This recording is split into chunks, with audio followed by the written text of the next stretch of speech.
A homecoming king and soccer team captain with a bright future in finance, 22-year-old American student Otto Warmbier has died of brain damage just days after his release from detention in North Korea. President Trump and U.S. officials have reacted with anger, raising speculation that Washington will seek tougher action against the North. Soo-young reports.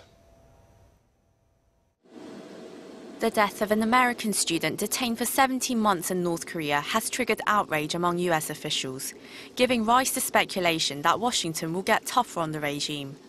Just days after 22-year-old Otto Warmbier was returned to the U.S. with severe brain damage, his parents announced his passing on Monday afternoon.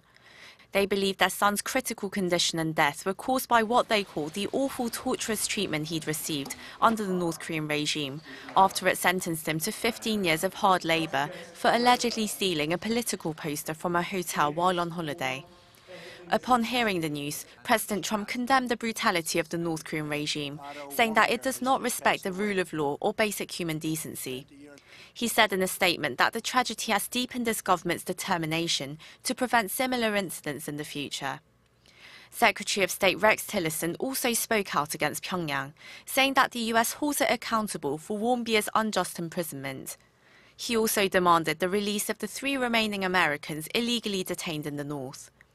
Officials from both the left and right joined in the condemnation, accusing the regime of murder on top of its threat to global security.